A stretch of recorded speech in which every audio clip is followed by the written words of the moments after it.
Welcome to Relate with Miss Lisa and Ruben. Hooray! It's already Season 5. Welcome to our brand new seasoned episodes. Alrighty then, let's just do it. Take a listen to episode 1 of Season 5. We're calling it The Dance. Listen to this relatable, transparent segment of Miss Lisa and Ruben as they give their opinions on dating and relationships.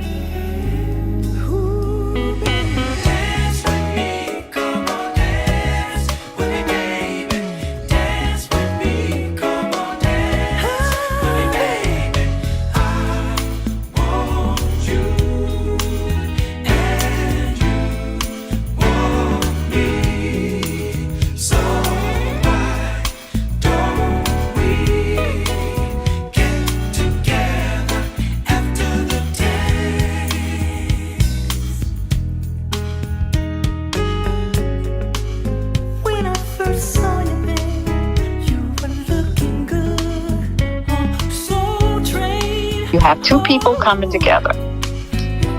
You know, they have different dance techniques, but they have to come together and learn how to dance together as one in order to be successful. And that's not without a lot of tries, you know, heartbreaks, arguments, disagreements, disappointments. But you go back.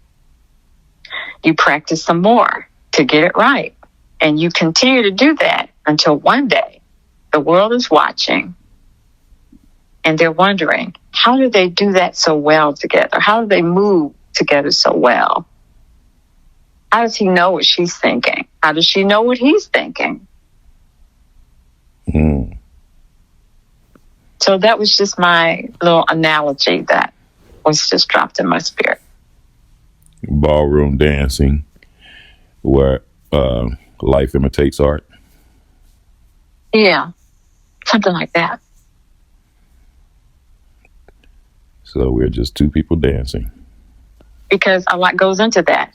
Body language, communication goes into that. Right. Allowing the man to lead you goes into that. Right. You can't be out there and he's trying to lead and you're trying to lead too. That's just a big old mess. It's 4 left feet.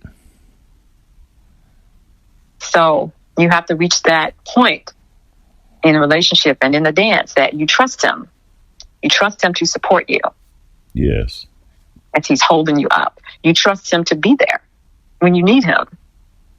True that. You trust that when you put that hand there, that he's going to be right there to take it. You trust him to lead you in the right direction in this dance. Wow. So that's what I saw.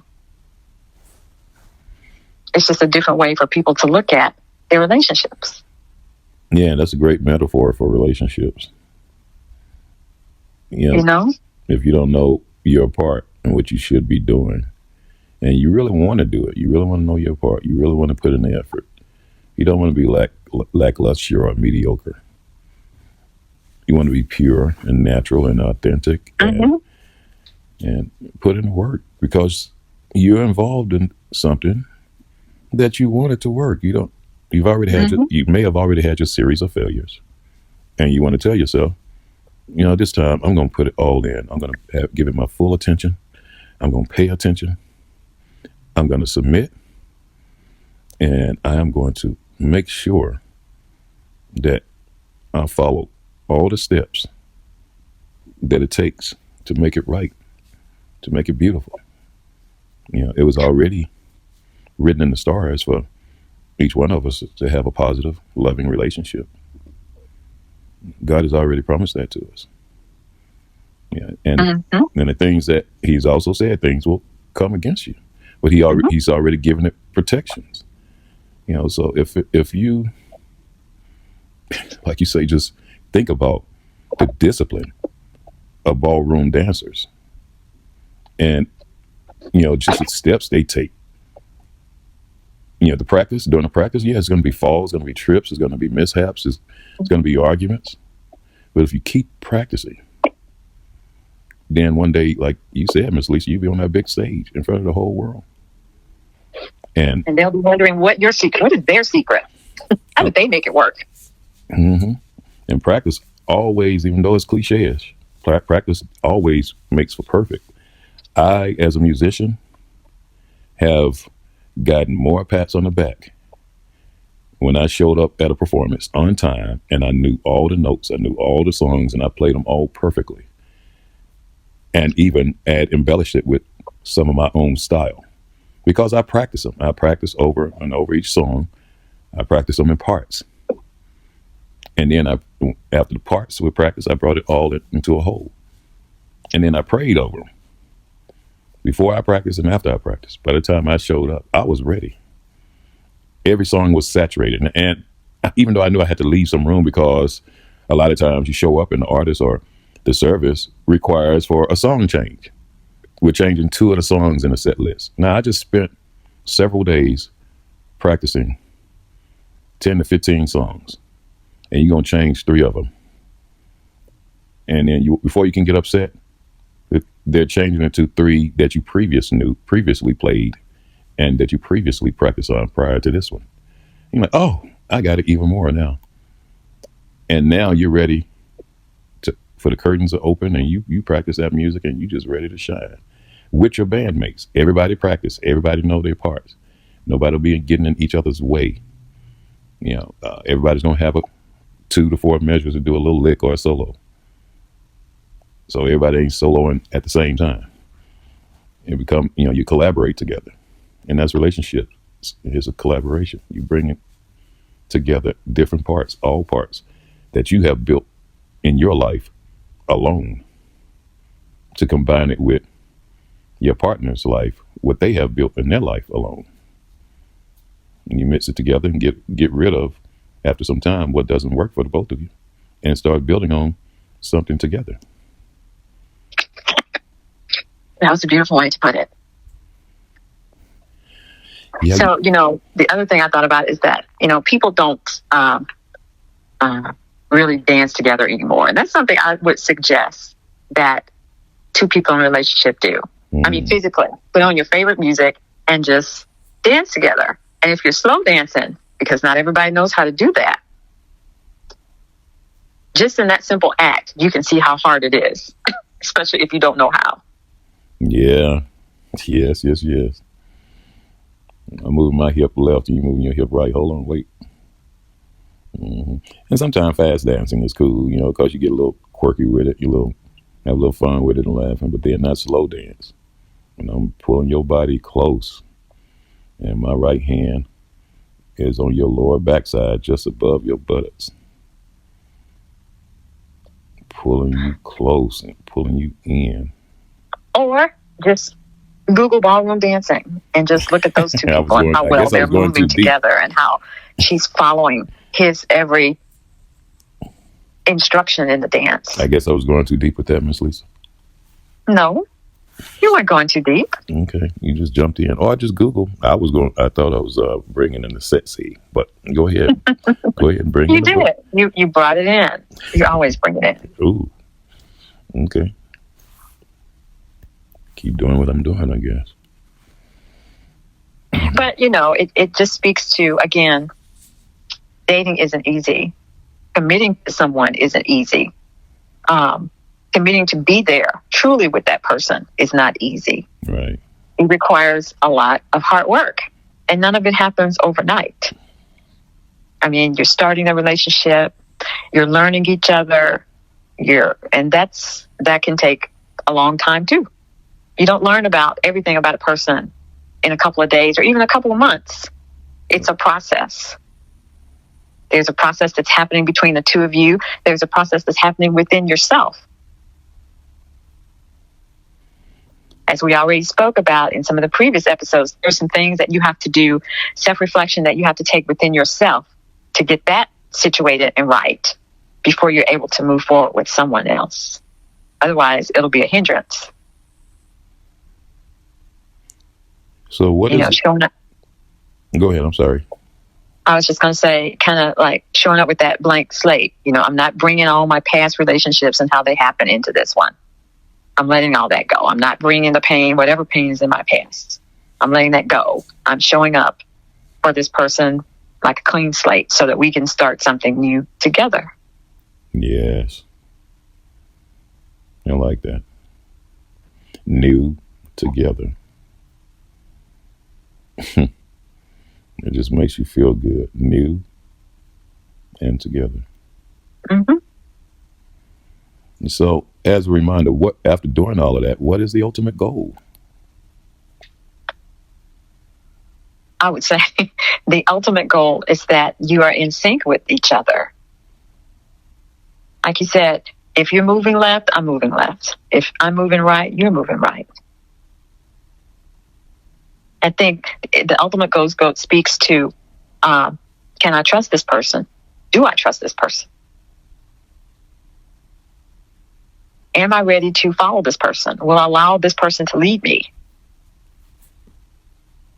Do I believe that this person will be there for me during those hard times when I truly need them?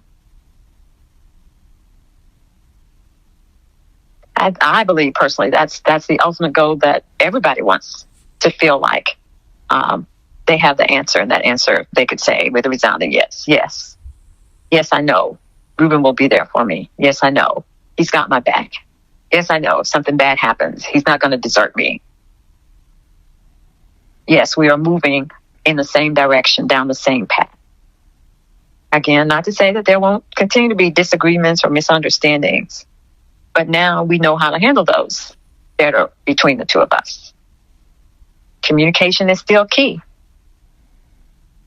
Being able to understand each other's body language is still key. So, after all what you just said, if a person have done everything you just said, would you say that they are headed in the right direction to that ultimate goal, or close to that ultimate goal? I would think so. That's my personal opinion. Well, I would think so. Your opinion is one I wanted to hear about, because the reason I asked that question, I believe, was in our first season, episode 2. That exact thing you just said, I said that to you then, that I wanted to move us to a point where you know that I have your back, that you know I love you. You don't have to guess anymore. It's not a guess. It's an acknowledgement. And what all that entails, having your back entails, it causes you to have to unload some of the weight that you've been carrying, because Ruben's got your back. And I said at that point, it was in another episode, it was an episode of Our Story. I told the story as we were telling our story, that I come from pedigree of marriage, and you come from pedigree of never been married. And me being married, I know what having your back is and what it means. My fear is that you've never been married, that you don't know what that means, because you've been dating. So if I think I said something like, if I'm going to continue the relationship, then I got to establish some patience, because you don't know what, I don't know if you've experienced from what you've told me about your past, of having someone to actually have your back where you can relax and load some of the weight off of your shoulders. That's what having your back is. So to hear you say what you said today, that you know I have your back, look how much growth that took from our first season, episode number 2 and episode number 8 of first season, Our Story, to now. You gave a perfect description of someone having your back, and that places you closer to the ultimate goal. So that's where we are, at the threshold ourselves of the ultimate goal. But we're not done yet. We're still practicing. We've already talked about things that we got to do, our next steps, our ventures, and continue to work in the Lord, and continue loving each other. Yes. And we're going through our mistakes with each other right now, but we're clearing them up as we go. We're not letting them linger. That's important. Communication. If you're upset and you're waiting for your man or your woman to get home, and they get home and they tired, but you want them to perform. You want them to have energy. You don't want them to be tired. They tired. They just want to sleep. And now you're upset. You've been waiting for them all this time, and how dare they? But then morning comes and they make everything all right. Now you're smiling, you're happy, you both are happy again. But you still haven't acknowledged to them, well, babe, I was feeling this way when you came home, too tired, to spend time with me. It made me feel some kind of way, and I was upset about it. That's what you call miscommunicating. That's not communicating. That's miscommunicating. From my experience in my marriages, those type of miscommunicating situations can easily explode into an unhealthy argument with words are said that should not be spoken. Harsh decisions are made that should not be made. Then less than 24 hours later, you're feeling bad about it. But now you can't reverse it because you made it worse. But you can always reverse it. It's called swallowing your pride. You can always reverse any argument. Even though you may feel you've been wrong and you're right. But holding on to that is causing more pain and disruption. And time that could be well spent doing something else productive together. So if one person don't want to swallow their pride, somebody's going to have to bring this back to the room with adults and not in the kiddie room, at the kiddie table. And you'll be blessed for it. You'll be wiser for it because you broke the monotony and said, okay, well, I'm going to go ahead and apologize, even though I don't feel. Get all that out your head. Just apologize for the cause.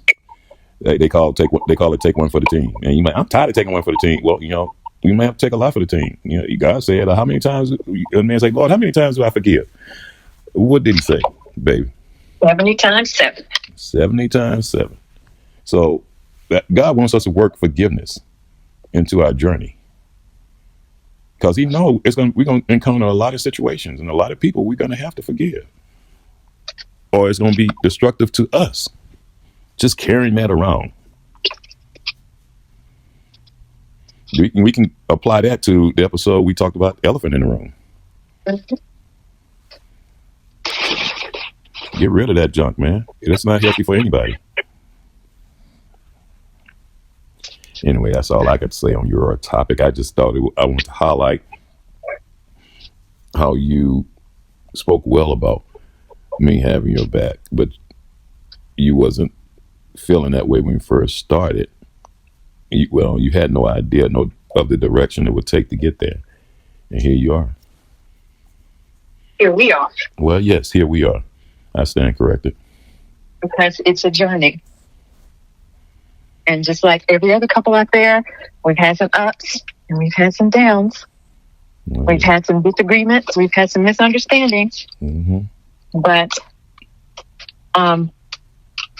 you really make sure we keep the lines of communication open. Because again, we all have different personalities. My weakness is your strength. Your weakness is my strength. So together, we are better because we complement each other.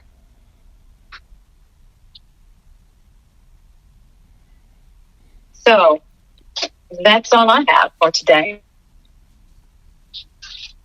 I would just say happy dating. Enjoy your dance together. And I reverse it. I would just say date happy. And get down. And get down. Together.